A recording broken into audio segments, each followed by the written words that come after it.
ಶ್ರೀ ಮಹಾಗಣಾಧಿಪತಿಯೇ ನಮಃ. ಓಂ ಶ್ರೀ ಮಾತ್ರೇ ನಮಃ. ಓಂ ಶ್ರೀ ಗುರುಭ್ಯೋ ನಮಃ. ಸಮಸ್ತ ಕನ್ನಡ ವೀಕ್ಷಕರಿಗೆ ನಮಸ್ಕಾರ.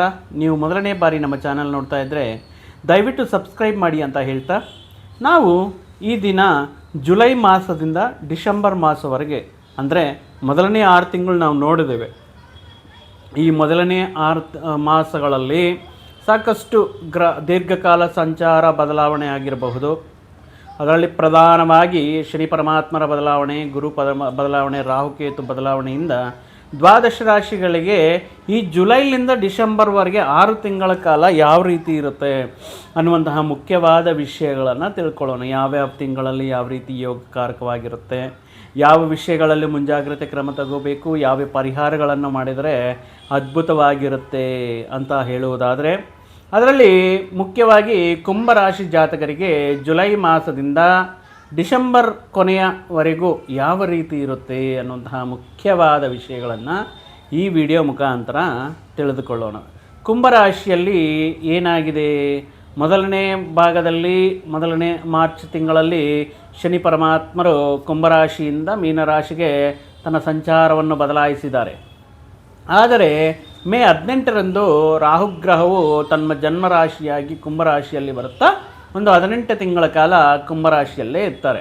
ಮತ್ತು ಬರುವಂತಹ 6 ತಿಂಗಳು ಗುರುಬಲ ಚೆನ್ನಾಗಿದೆಯಾ, ಎಲ್ಲಿಯವರೆಗೂ ಚೆನ್ನಾಗಿದೆ, ಯಾವ ಗ್ರಹಗಳು ಅನುಕೂಲವಾಗಿದೆ, ಯಾವ ಗ್ರಹಗಳು ಪ್ರತಿಕೂಲವಾಗಿದೆ ಅನ್ನುವಂತಹ ಸಂಪೂರ್ಣ ಮಾಹಿತಿಯನ್ನು ಕುಂಭರಾಶಿಯವರಿಗೆ ಈ ವಿಡಿಯೋ ಮುಖಾಂತರ ತಿಳಿಸೋದಕ್ಕೆ ಇಷ್ಟಪಡ್ತಾ ಇದ್ದೀನಿ.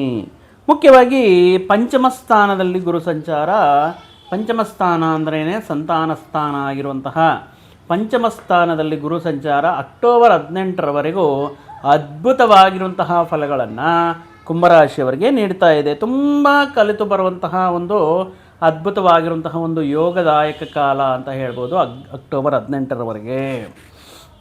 ಈ ಸಂದರ್ಭದಲ್ಲಿ ಜುಲೈ ಮಾಸದಿಂದ ಅಂದರೆ ನಿಮ್ಗೆ ಆಲ್ರೆಡಿ ಮೇ 14ರಿಂದ ಆರಂಭವಾಗಿದೆ, ಬಟ್ ಜುಲೈ ತಿಂಗಳಿಂದ ಇನ್ ಕೇಸ್ ಅಕ್ಟೋಬರ್ 18ರವರೆಗೂ ನೀವೇನಾದರೂ ಹೊಸ ಕಾರ್ಯಕ್ರಮಗಳು, ಹೊಸ ವಿಷಯಗಳು ಆರಂಭ ಮಾಡಬೇಕಂದ್ಕೊಂಡ್ರು ನಿಮ್ಮಲ್ಲಿ ಸಾಕಷ್ಟು ಧೈರ್ಯ, ಆತ್ಮವಿಶ್ವಾಸ ಅನ್ನೋದು ಬೆಳೆಯುತ್ತೆ. ಗುರುಬಲ ಒಂದು ಇದ್ದರೆ ಈ ಉಳಿದಿರುವಂತಹ ಗ್ರಹಗಳ ಏನಾದರೂ ಪ್ರತಿಕೂಲ ಫಲಗಳು ಕೊಟ್ಟರು ಅದು ಅಷ್ಟರ ಮಟ್ಟಿಗೆ ಗುರುಬಲ ಅನ್ನೋದು ತಡೀತಾ ಇರುತ್ತೆ. ಆದ್ದರಿಂದ ಅಕ್ಟೋಬರ್ 18ರವರೆಗೆ ನಿಮಗೆ ಅದ್ಭುತವಾಗಿರುವಂತಹ ಯೋಗದಾಯಕ ಕಾಲ ಅಂತಲೇ ಹೇಳಬಹುದು. ಮನೆಯಲ್ಲಿಯೂ ಕೂಡ ತುಂಬ ಉತ್ಸಾಹಕರವಾದಂತಹ ವಾತಾವರಣ ಅನ್ನೋದು ಹಮ್ಮಿಕೊಂಡಿರುತ್ತೆ. ಮುಖ್ಯವಾಗಿ ನಿಮ್ಮ ಕುಟುಂಬ ಸದಸ್ಯರ ಬಗ್ಗೆ ಆಗಿರಬಹುದು, ನಿಮ್ಮ ಸಂತಾನದ ಬಗ್ಗೆ ಆಗಿರಬಹುದು, ನೀವು ತಗೊಳ್ಳುವಂತಹ ಕೆಲವು ನಿರ್ಧಾರಗಳು, ಅವರ ವಿದ್ಯಾಭ್ಯಾಸಕ್ಕೆ, ಅವರ ವಿವಾಹಕ್ಕೆ, ಅವರ ಉದ್ಯೋಗ ವಿಧವಾದಂತಹ ವಿಷಯಗಳು ಆಗಿರ್ಬೋದು, ನಿರ್ಧಾರಗಳಾಗಿರ್ಬೋದು, ನಿಮಗೆ ತುಂಬ ತೃಪ್ತಿಯನ್ನು ನೀಡುತ್ತೆ. ಮುಖ್ಯವಾಗಿ ನಿಮ್ಮ ಸಂತಾನದ ಅಭಿವೃದ್ಧಿ ನಿಮಗೆ ಒಳ್ಳೆಯ ಈ ಗರ್ವ ಅನ್ನೋದನ್ನು ತರುತ್ತೆ, ಹೆಮ್ಮೆಯನ್ನು ತರುತ್ತೆ. ಒಂದು ಪ್ರೌಡಾಗಿ ಫೀಲ್ ಆಗುವಂತಹ, ನನ್ನ ಮಕ್ಕಳು ಈ ರೀತಿ ಗುರಿಯನ್ನು ತಲುಪಿದ್ದಾರೆ, ಸಾಧನೆಯನ್ನು ಮಾಡಿದ್ದಾರೆ ಅನ್ನುವಂತಹ ಕೆಲವೊಂದು ವಿಷಯಗಳು, ಅಥವಾ ನಿಮ್ಮ ಸಂತಾನಕ್ಕೆ ಒಳ್ಳೆಯ ರೀತಿಯಲ್ಲಿ ವಿವಾಹ ಅನುಕೂಲವಾಗಿ ವಿವಾಹ ಗಳಿಗೆಗಳು ಕೂಡಿ ಬರುವುದಾಗಿರಬಹುದು, ಒಳ್ಳೆಯ ಸಂಬಂಧ, ಈ ರೀತಿ ವಿಷಯಗಳಿಂದ ತುಂಬ ನೂತನವಾಗಿರುವಂತಹ ಒಂದು ಉತ್ಸಾಹ ಉತ್ತೇಜನದಿಂದ ಅಕ್ಟೋಬರ್ 18ರವರೆಗೂ ಅದ್ಭುತವಾಗಿ ನಿಮಗೆ ಗುರುಬಲ ಅನ್ನೋದು ಇರುತ್ತೆ. ಮುಖ್ಯವಾಗಿ ಈ ಸಂತಾನದ ವಿಷಯ ಪಂಚಮ ಸ್ಥಾನದಲ್ಲಿ ಇರುವಂತಹ ಸಂದರ್ಭಗಳಲ್ಲಿ ಮುಖ್ಯವಾಗಿ ವಿದ್ಯಾರ್ಥಿಗಳಿಗೆ ವಿದ್ಯೆಯ ಮೇಲೆ ಯಾವುದೇ ಟೈಮ್ ವೇಸ್ಟ್ ಮಾಡ್ದಂಗೆ ಕೊಟ್ಟಿರುವಂತಹ ಸಬ್ಜೆಕ್ಟ್ಗಳನ್ನು ಟೈಮ್ ಟು ಟೈಮ್ ಕಂಪ್ಲೀಟ್ ಮಾಡೋದಾಗಿರ್ಬೋದು, ಅಥವಾ ಈ ಕೆಲವೊಂದು ವಿಷಯಗಳಲ್ಲಿ ವಿದ್ಯಾಭ್ಯಾಸದ ಮೇಲೆ ಅತಿಯಾಗಿರುವಂತಹ ಜಾಗರೂಕತೆ, ಶ್ರದ್ಧೆಯಿಂದ ವಿದ್ಯಾಭ್ಯಾಸವನ್ನು ಮುಂದುವರಿಸೋದಾಗಿರ್ಬೋದು, ನೀವು ಪಟ್ಟಿರುವಂತಹ ಉತ್ತಮವಾಗಿರುವಂತಹ ಕೃಷಿಗೆ ಕೆಲಸಗಳಿಗೆ ಉತ್ತಮ ರೀತಿಯಲ್ಲಿ ಪ್ರತಿಫಲ ಅನ್ನೋದು ಸಿಗುವುದಾಗಿರ್ಬೋದು. ಇನ್ನು ಆದಾಯವು ಕೂಡ ಅದ್ಭುತವಾಗಿ ನಿಮಗೆ ಕೆಲವೊಂದು ಮೂಲೆಗಳಿಂದ ಅಥವಾ ನಿಮ್ಮ ವೃತ್ತಿ ಉದ್ಯೋಗಗಳಿಂದ ಆದಾಯದಲ್ಲಿ ಬೆಳವಣಿಗೆ ಅನ್ನೋದಕ್ಕೆ ಆಗಬಹುದು. ಅಂದರೆ ಕಂಪೇರ್ ಮಾಡಿಕೊಂಡ್ರೆ ನೀವು ಲಾಸ್ಟ್ ಇಯರ್ನ ಕಂಪೇರ್ ಮಾಡಿಕೊಂಡ್ರು, ಕಳೆದ ದಿನಗಳನ್ನು ಕಂಪೇರ್ ಮಾಡಿಕೊಂಡ್ರು ಈ ಪೀರಿಯಡ್ ಏನಿದೆಯೋ ಇದು ಅದ್ಭುತವಾಗಿರುತ್ತೆ ಅಕ್ಟೋಬರ್ 18ರವರೆಗೆ.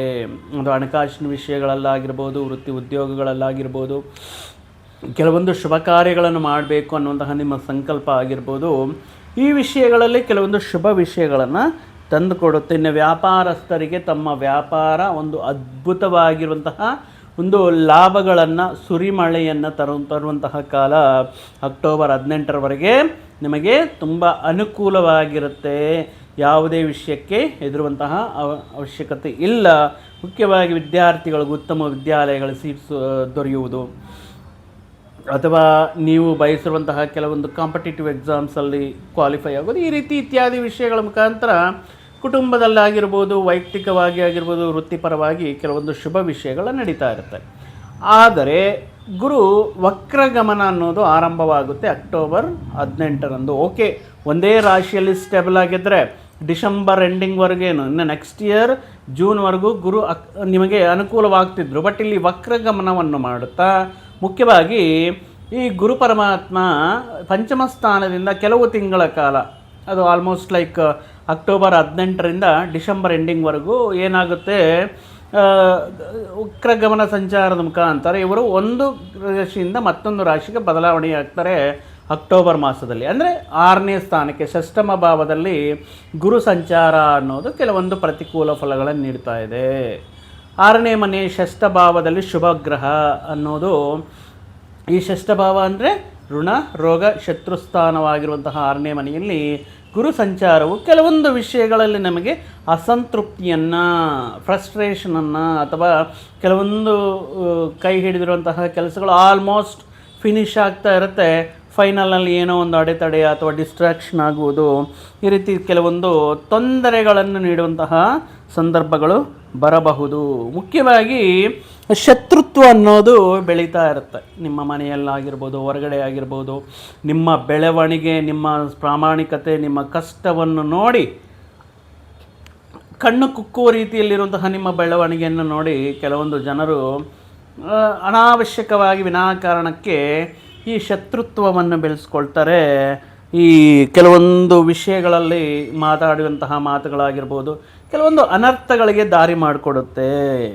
ಅದೇ ರೀತಿ ನಿಮ್ಮ ಆತ್ಮೀಯರಾಗಿರ್ಬೋದು, ಸ್ನೇಹ ಬಳಗ ಆಗಿರ್ಬೋದು, ಸಹ ಉದ್ಯೋಗಿಗಳಾಗಿರ್ಬೋದು, ಅನಾವಶ್ಯಕವಾಗಿ ಮಾತಿನ ಬರದಲ್ಲಾಗಿರ್ಬೋದು ಅಥವಾ ತಮಾಷೆಗೆ ಆಗಿರ್ಬೋದು, ಈ ಸಂದರ್ಭದಲ್ಲಿ ಅನಾವಶ್ಯಕವಾಗಿ ಅಂತಹ ವ್ಯಕ್ತಿಗಳ ಜೊತೆ ಅಪಾರ್ಥಗಳು ಬೇಡ, ಜಗಳಗಳು ಬೇಡ, ಮನಸ್ತಾಪಗಳು ಅಸಲೇ ಬೇಡ ಅಂತ ಹೇಳ್ತಾ ಇದ್ದೀನಿ ಅಕ್ಟೋಬರ್ 18ರಿಂದ ಡಿಸೆಂಬರ್ ಎಂಡಿಂಗ್ವರೆಗೆ.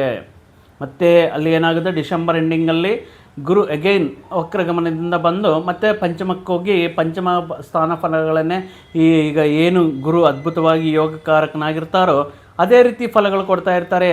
ಆದರೆ ಈ ಅವಧಿಯಲ್ಲಿ ಅಕ್ಟೋಬರ್ 18ರಿಂದ ಡಿಸೆಂಬರ್ ಎಂಡಿಂಗ್ವರೆಗೂ ಸ್ವಲ್ಪ ಯಾವುದೇ ಅನಾವಶ್ಯಕವಾಗಿರುವಂತಹ ಜಗಳಗಳಿಗೆ ಇರಬೇಡಿ.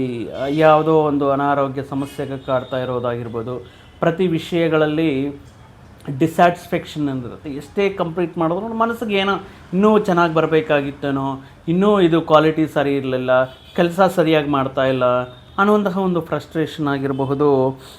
ಕೆಲವೊಂದು ವಿಷಯಗಳಿಗೆ ಅನಾವಶ್ಯಕ ಪ್ರಯಾಣಗಳು, ಆ ಪ್ರಯಾಣಗಳ ಮುಖಾಂತರ ಧನ ನಷ್ಟ, ಮುಖ್ಯವಾಗಿ ನಿಮ್ಮ ಕಲೀಗ್ಸ್ ಮುಖಾಂತರ ಕೆಲವೊಂದು ತೊಂದರೆಗಳು ಸೃಷ್ಟಿಸುವುದು, ಈ ರೀತಿ ನಿಮ್ಮ ಮೇಲಧಿಕಾರಿಗಳ ಮುಖಾಂತರ ಕೆಲವೊಂದು ವಿಮರ್ಶೆಗಳು, ಈ ರೀತಿ ಕೆಲವೊಂದು ವಿಷಯಗಳಲ್ಲಿ ಈ ಅಕ್ಟೋಬರ್ 18ರಿಂದ ನವಂಬರ್ ಡಿಸೆಂಬರ್ ಎಂಡಿಂಗ್ ಆಲ್ಮೋಸ್ಟ್ ಒಂದು 2.5 ತಿಂಗಳ ಕಾಲ ಸ್ವಲ್ಪ ಫ್ರಸ್ಟ್ರೇಷನ್ ಇರುತ್ತೆ, ಕೋಪ ಬರುತ್ತೆ, ಸ್ವಲ್ಪ ತಾಳ್ಮೆ ಕಳ್ಕೊಳ್ತೀರಾ, ಸ್ವಲ್ಪ ಮಾನಸಿಕವಾಗಿ ಸ್ವಲ್ಪ ಜಾಸ್ತಿ ಚಿಂತೆ ಮಾಡಿ ಏನು ಮಾಡ್ತೀರಾ ಅಂದರೆ ಇದು ಸ್ವಲ್ಪ ಮಾನಸಿಕವಾಗಿ ಸರಿಯಾದ ಟೈಮ್ಗೆ ಊಟ ಮಾಡೋದು, ಈ ರೀತಿ ಸಮಸ್ಯೆಗಳಿಗೆ ದಾರಿ ಮಾಡಿಕೊಡುತ್ತೆ. ಆದ್ದರಿಂದ ಇನ್ನು ಮತ್ತೊಂದು ಗ್ರಹ ರಾಶ್ಯಾಧಿಪತಿಯಾಗಿರುವಂತಹ ಶನಿ ಪರಮಾತ್ಮರು ಗೊತ್ತು ನಮಗೆ, ಕುಂಭರಾಶಿಗೀಗ 7.5 ಕೊನೆಯ ಹಂತವಾಗಿರುವಂತಹ ದ್ವಿತೀಯದಲ್ಲಿ ಧನಸ್ಥಾನದಲ್ಲಿ ಶನಿ ಪರಮಾತ್ಮನ ಸಂಚಾರ ಅನ್ನೋದು ಈ ಬರುವಂತಹ 6 ತಿಂಗಳೆಲ್ಲ ಇನ್ನು ಆಲ್ಮೋಸ್ಟ್ 2.5 ವರ್ಷ ಕಾಲದಲ್ಲಿ almost March, April, May, June 4 ತಿಂಗಳು ಕಳೆದಿದೆ. ಆಲ್ಮೋಸ್ಟ್ ಇನ್ನೊಂದು 2 ವರ್ಷ ಇವರು ದ್ವಿತೀಯದಲ್ಲಿ ಇರುತ್ತಾ ಈ ಧನಸ್ಥಾನದ ಮೇಲೆ ಅಂದರೆ ಹಣಕಾಸಿನ ವಿಷಯಗಳ ಮೇಲೆ ತಮ್ಮ ಪ್ರಭಾವವನ್ನು ತೋರಿಸ್ತಾ ಇರ್ತಾರೆ. ಹಣಕಾಸಿನ ವಿಷಯಗಳು ಅಂದರೆ ಏನಪ್ಪ ಅಂದರೆ ಆದಾಯವನ್ನು ಯಾವ ರೀತಿ ಅನುಕೂಲವಾಗಿರೋ ಸ್ವಲ್ಪ ಆ ಲೇಸಿನೆಸ್ನ ಸರಿ ಬಿಡು, ಈ ಮಂತಿಗೆ ತಕ್ಕಂಥ ನನಗೆ ಆದಾಯ ಬಂದಿದೆ ಅನ್ನುವಂತಹ ವಿಷಯಗಳನ್ನು ಬಿಟ್ಟು ಖರ್ಚುಗಳು ಜಾಸ್ತಿ ಆಗ್ಬೋದು. ಆದ್ದರಿಂದ ನಿಮ್ಮ ಆದಾಯವನ್ನು ತಂದುಕೊಡುವಂತಹ ಕೆಲವೊಂದು ಮಾರ್ಗಗಳನ್ನು ನೀವು ಆಯ್ಕೆ ಮಾಡಿಕೊಳ್ಳಿ. ಆ ಮಾರ್ಗಗಳ ಮುಖಾಂತರ ಆದಾಯವನ್ನು ಗಳಿಸೋದಕ್ಕೆ, ಖರ್ಚುಗಳನ್ನು ನಿಭಾಯಿಸೋದಕ್ಕೆ ಆದಾಯ ಮಾರ್ಗಗಳನ್ನು ಅನ್ವೇಷಣೆ ಮಾಡಬೇಕಾಗಿರುವಂತಹ ಸಂದರ್ಭ ಇದೆ. ಅನಾವಶ್ಯಕವಾಗಿ ಯಾವುದಾದ್ರೂ ಖರ್ಚುಗಳು, ವ್ಯಯಗಳು ಮಾಡಬೇಕನ್ನುವಂತಹ ಸಂದರ್ಭಗಳಲ್ಲಿ ದಯವಿಟ್ಟು ಅವನ್ನು ಆದಷ್ಟು ಮಟ್ಟಿಗೆ ಅವಾಯ್ಡ್ ಮಾಡೋದು ಒಳ್ಳೆಯದು. ಆದ್ರೂ ಕೂಡ ಇಲ್ಲಿ ಅಕ್ಟೋಬರ್ 18ರವರೆಗೂ ಗುರು ಸಾಕ್ಷಾತ್ ಸಹಜ ಸಿದ್ಧವಾಗಿ ಶುಭಗ್ರಹ ಆಗಿರೋದ್ರಿಂದ ನಿಮಗೆ ಶನಿ ಕೊಡುವಂತಹ ಫಲಗಳನ್ನು ಸ್ವಲ್ಪ ಸೈಡ್ ಟ್ರ್ಯಾಕ್ ಮಾಡ್ತಾರೆ.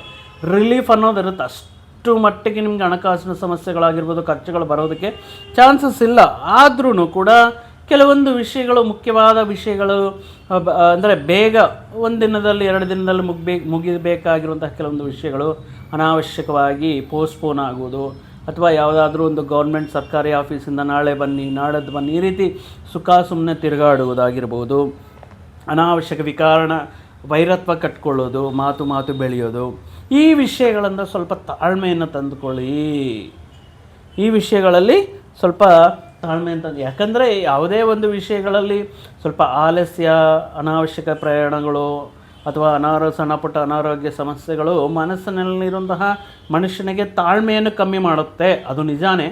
ಬಟ್ ಈ ಸಂದರ್ಭದಲ್ಲಿ ಸ್ವಲ್ಪ ನೀವು ತಾಳ್ಮೆಯನ್ನು ತಂದುಕೊಂಡು ಈ ಶನಿ ಪರಮಾತ್ಮನ ಅನುಗ್ರಹಕ್ಕೆ, ಈ ಗುರುಬಲ ಅನ್ನೋದು ಆಲ್ಮೋಸ್ಟ್ ಡಿಸೆಂಬರ್ ಎಂಡಿಂಗಿಂದ ಆರಂಭವಾಗುತ್ತೆ, ಭಯ ಬೀಳುವಂತಹ. ಬಟ್ ಈ 2.5 ತಿಂಗಳ ಕಾಲ ಸ್ವಲ್ಪ ನಿಮ್ಮ ತಾಳ್ಮೆಯನ್ನು ಇಟ್ಕೋಬೇಕಾಗಿರುತ್ತೆ. ಇನ್ನು ರಾಹುಕೇತುಗಳ ಸಂಚಾರ ನೋಡಿದ್ರೆ ಮೇ 18ರಂದು ಬಂದಿರುವಂತಹ, ಜನ್ಮದಲ್ಲೇ ಬಂದಿರುವಂತಹ ರಾಹು ಆಗಿರ್ಬೋದು, ಸಪ್ತಮ ಸ್ಥಾನದಲ್ಲಿರುವಂತಹ ಕೇತು, ಇವರೆರಡೂ ಕೂಡ ಸ್ವಲ್ಪ ನೀವು ಮಾಡುವಂತಹ ಕೆಲಸಗಳಲ್ಲಿ ಒತ್ತಡವನ್ನು ಜಾಸ್ತಿ ನೀಡುತ್ತೆ. ಎಷ್ಟು ಕೆಲಸ ಮಾಡಿದ್ರೂ ಇನ್ನೂ ಮಾಡಲಿಲ್ಲ, ಕೆಲಸ ಆಗಲಿಲ್ಲ, ಇಷ್ಟೇನ ಮಾಡೋದು ಅನ್ನೋಂಥ ಕೆಲವೊಂದು ವಿಮರ್ಶೆಗಳು ನಿಮ್ಮ ಮೇಲಧಿಕಾರಿಗಳಿಂದ ಬರೋದು, ನಿಮ್ಮ ಸಂಸ್ಥೆಯಿಂದ ಆಗಿರ್ಬೋದು, ಅಥವಾ ನಿಮ್ಮ ಮೇಲಧಿಕಾರಿಗಳಿಂದ ಸ್ವಲ್ಪ ಒತ್ತಡ ಜಾಸ್ತಿ ಆಗೋದು, ಸ್ವಲ್ಪ ಪೇಷನ್ಸ್ ಕಳ್ಕೊಳ್ಳೋದಕ್ಕೆ, ಸರಿಯಾಗಿ ಈ ಕೆಲಸದ ವಿಷಯಗಳಲ್ಲಿ ಬ್ಯುಸಿಯಾಗಿ ಸರಿಯಾದ ಟೈಮಲ್ಲಿ ಸರಿಯಾಗಿ ಊಟ ಮಾಡದೇ ಇರೋದಾಗಿರ್ಬೋದು, ಈ ವಿಷಯಗಳಿಂದ ಗ್ಯಾಸ್ಟ್ರಿಕ್ ಇತ್ಯಾದಿ ಅನಾರೋಗ್ಯ ಸಮಸ್ಯೆಗಳಾಗಿರ್ಬೋದು, ಈ ಅನಾವಶ್ಯಕವಾಗಿ ಪ್ರಯಾಣಗಳು ಮಾಡೋ ಮುಖಾಂತರ ಬರುವಂತಹ ಸುಸ್ತಾಗಿರ್ಬೋದು, ಮನೆಯಲ್ಲಿ ಈ ಫ್ರಸ್ಟ್ರೇಷನೆಲ್ಲ ತೊಗೊಂಡು ಬಂದು ಮನೆಯಲ್ಲಿ ಹೆಂಡತಿ ಮಕ್ಕಳ ಮೇಲೆ ತೋರಿಸೋದ್ರಿಂದ ಅವರಿಂದನೂ ಸ್ವಲ್ಪ ಸಣ್ಣ ಪುಟ್ಟ ವಿಷಯಕ್ಕೆ ಜಗಳಗಳಾಗೋದು, ಈ ರೀತಿ ಪ್ರಾಬ್ಲಮಲ್ಲಿ ಇರುತ್ತೆ. ಅಂದರೆ ಈ ರೀತಿ ರಾಹುಕೇತುಗಳು ಸ್ವಲ್ಪ ಪ್ರತಿಕೂಲ ಫಲಗಳು ನೀಡ್ತಾ ಇದ್ದಾರೆ. ಆದ್ರೂ ಕೂಡ ಅಕ್ಟೋಬರ್ 18ರವರೆಗೂ ಭಯ ಬೀಳುವಂಥ ಅವಶ್ಯಕತೆ ಇಲ್ಲ. ಗುರು ಸಂಚಾರ ಅನ್ನೋದು ನಿಮಗೆ ಉತ್ತಮ ರೀತಿಯಲ್ಲಿ ಅನುಕೂಲ ಫಲಗಳನ್ನು ಕೊಡ್ತಾ ಇರುತ್ತೆ. ನೀವು ಯಾವಾಗ ಹುಷಾರಾಗಿರಬೇಕು, ಅಕ್ಟೋಬರ್ 18ರಿಂದ ಡಿಸೆಂಬರ್ ಎಂಡಿಂಗ್ವರೆಗೂ ಮಾತ್ರ ಈ ನಿಮ್ಮ ತಾಳ್ಮೆ, ಕುಟುಂಬ ಸದಸ್ಯರ ಮಧ್ಯೆ ಇರುವಂತಹ ಒಂದು ಪ್ರೀತಿ, ಈ ವಿಷಯಗಳಲ್ಲಿ ಸ್ವಲ್ಪ ಜೋಪಾನವಾಗಿರಬೇಕಾಗಿರುತ್ತೆ. ಆದರೆ ಇಲ್ಲೊಂದು ಗುಡ್ ನ್ಯೂಸ್ ಏನಪ್ಪ ಅಂದರೆ, ರವಿ ಸಂಚಾರ ಯಾವಾಗ ನಿಮ್ಮ ಜಾತಕದಲ್ಲಿ ಸೂರ್ಯ ಗ್ರಹಗಳಲ್ಲೇ ಅತಿ ದೊಡ್ಡ ಗ್ರಹ, ಪ್ರಭಾವಿ ಗ್ರಹ ಆಗಿರುವಂತಹ ಪ್ರಾಣಶಕ್ತಿ ಕಾರಕನಾಗಿರುವಂತಹ ಸೂರ್ಯ ಭಗವಾನನು ನಿಮ್ಮ ರಾಶಿಯಲ್ಲಿ ಏಕಾದಶ ಮತ್ತು ದಶಮ ಸ್ಥಾನದಲ್ಲಿ 10, 11 ಭಾವಗಳಲ್ಲಿ ಸಂಚಾರ ಮಾಡ್ತಾ ಇರುವಂತಹ ಸಂದರ್ಭಗಳಲ್ಲಿ ನಿಮಗೆ ಕೆಲವೊಂದು ವಿಷಯಗಳು ಆಕಸ್ಮಿಕವಾಗಿ ಈ ಪಂಚಮದಲ್ಲಿರುವಂತಹ ರಾಹು ಕೇತು, ಜನ್ಮದಲ್ಲಿರುವಂತಹ ರಾಹು, ಸಪ್ತಮದಲ್ಲಿರುವಂತಹ ಕೇತು, ದ್ವಿತೀಯದಲ್ಲಿರುವಂತಹ ಶನಿ ಪರಮಾತ್ಮ ಕೊಡುವಂತಹ ಕೆಲವೊಂದು ಫಲಗಳನ್ನು ಸ್ವಲ್ಪ ಅವಾಯ್ಡ್ ಮಾಡ್ತಾರೆ. ಯಾವ ಟೈಮಲ್ಲಿ ಈ ಥರ ಸ್ವಲ್ಪ ತೊಂದರೆಗಳು ಕಮ್ಮಿ ಆಗುತ್ತೆ ಅಂದರೆ 16 ನವಂಬರಿಂದ ಡಿಸೆಂಬರ್ 14ರವರೆಗೂ ನಿಮಗೆ ಈ ರವಿ ಸಂಚಾರ, ಅಥವಾ 14 ಡಿಸೆಂಬರ್ಲಿಂದ ಡಿಸೆಂಬರ್ ಎಂಡಿಂಗ್ವರೆಗೂ ರವಿ ಅನುಗ್ರಹ ಆಗಿರೋದ್ರಿಂದ ಕುಂಭರಾಶಿಯವರು ಯಾವುದೇ ವಿಷಯಕ್ಕೂ ನೀವು ಭಯ ಬೀಳುವಂತಹ ಅವಶ್ಯಕತೆ ಇಲ್ಲ. ಇಲ್ಲಿ ರವಿಯ ಅನುಗ್ರಹವು ಕೂಡ ತುಂಬ ಚೆನ್ನಾಗಿದೆ. ಆದರೆ ಮುಖ್ಯವಾದ ನಿರ್ಧಾರಗಳು ತಗೊಳ್ಳುವಂತಹ ವಿಷಯಗಳಲ್ಲಿ ಸ್ವಲ್ಪ ಜೋಪಾನ. ಅದೇ ರೀತಿ ಅನಾವಶ್ಯಕವಾಗಿ ಕೆಲವೊಂದು ವಿಷಯಗಳಲ್ಲಿ ಈ ರೀತಿ ವಾಗ್ವಿವಾದಗಳು ಬೇಡ ಅಂತ ಹೇಳ್ತಾ, ಮತ್ತಷ್ಟು ಶುಭ ಫಲಗಳಿಗೋಸ್ಕರ ಪ್ರತಿ ಶುಕ್ರವಾರ ರಾಹುಕಾಲದ ಸಮಯದಲ್ಲಿ ರಾಹು ಶಾಂತಿ, ಜನ್ಮದಲ್ಲೇ ರಾಹು ಇರೋದ ಕಾರಣದಿಂದ ಅವ್ರ ದೀಪಾರಾಧನೆ ಮಾಡುವುದಾಗಿರ್ಬೋದು, ಶ್ರೀ ದುರ್ಗಾ ಮಾತೆ ದೇವಸ್ಥಾನಕ್ಕೆ ಹೋಗಿ ಅಮ್ಮನವರಿಗೆ ಕುಂಕುಮಾರ್ಚನೆ ಮಾಡಿಸುವುದು, ಪ್ರತಿನಿತ್ಯವೂ ಕೂಡ ರಾಹು ಜಪವನ್ನು ಮಂತ್ರ ಜಪವನ್ನು ಮಾಡ್ತಾ ಇರೋದು, ಶ್ರೀ ಮಹಾಗಣಪತಿ ದೇವಸ್ಥಾನವನ್ನು ಆರಾಧನೆ ಮಾಡುವುದು, ಪ್ರತಿದಿನವೂ ಕೂಡ ಗಾಯತ್ರಿ ಮಂತ್ರವನ್ನು ಸ್ತೋತ್ರ ಮಾಡ್ತಾ ಇರೋದರಿಂದ ಸಾಕಷ್ಟು ವಿಷಯಗಳು ನಿಮಗೆ ಅನುಕೂಲವಾಗುತ್ತೆ ಅಂತ ಹೇಳ್ತಾ ಮತ್ತೊಂದು ವಿಡಿಯೋ ಜೊತೆಗೆ ಮತ್ತೊಂದು ಆಸಕ್ತಿಕರ ವಿಷಯದ ಜೊತೆಗೆ ನಿಮ್ಮ ಮುಂದೆ ಬರ್ತೀನಿ. ಅಲ್ಲಿವರೆಗೂ ಸರ್ವೇ ಜನಾಃ ಸುಖಿನೋ ಭವಂತು, ಸಮಸ್ತ ಸನ್ಮಂಗಳಾನಿ ಭವಂತು. ಜೈ ಶ್ರೀರಾಮ್.